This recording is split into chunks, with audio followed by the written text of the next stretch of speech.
আসসালামু আলাইকুম সবাইকে। আশা করছি আপনারা সবাই অনেক ভালো আছেন।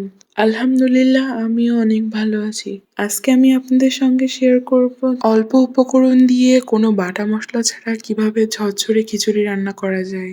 প্রথমে আমি একটি কড়াইয়ের মধ্যে পরিমাণ মতো অর্ধেক সয়াবিন তেল এবং অর্ধেক সরিষার তেল দিয়েছিলাম। এরপর তেল গরম হয়ে আসলে গোটা গরম মসলা, তেজপাতা দিয়ে ভালোভাবে ভেজে নিয়েছিলাম।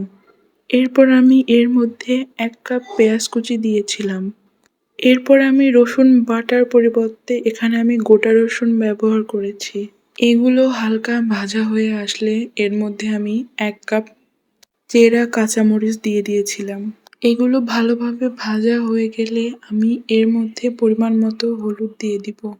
এরপর ধুয়ে পানি ঝরিয়ে রাখা চাল এবং ডাল আমি এর মধ্যে দিয়ে দিব। এখানে আমি মাসকলাইয়ের ডাল ব্যবহার করেছি। আপনারা চাইলেও অন্য কোনো ডালও ব্যবহার করতে পারেন। এরপর পরিমাণ মতো লবণ দিয়ে দিব। এবার চাল ও ডালগুলোকে মশলার সঙ্গে আমি ভালোভাবে ভেজে নিব। এবার ভালোভাবে ভাজা বা কষিয়ে নেওয়া হয়ে গেলে আমি এর মধ্যে গরম পানি ঢেলে দিব। এখানে অবশ্যই গরম পানি ব্যবহার করতে হবে।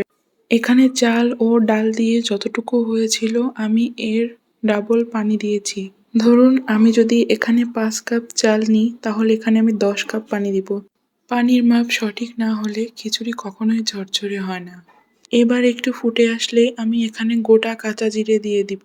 আপনারা এখানে চাইলে ধনে গুঁড়ো, জিরে গুঁড়ো দিতে পারেন। কিন্তু আমি আপনাদের যেভাবে দেখালাম এভাবে রান্না করলে আপনারা খিচুড়ির অথেন্টিক টেস্টটা পাবেন।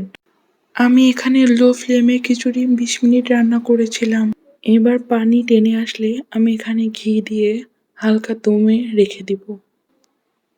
এই তো হয়ে গেল আমার ঝরঝরে খিচুড়ি। এবার পরিবেশন করুন। আই হোপ রেসিপিটি আপনাদের অনেক ভালো লেগেছে। আপনারা বাসায় ট্রাই করতে পারেন। আশা করছি সবার অনেক ভালো লাগবে। ভিডিওটি ভালো লাগলে like, comment, share and subscribe করে দিন আমার চ্যানেল। Thanks for watching.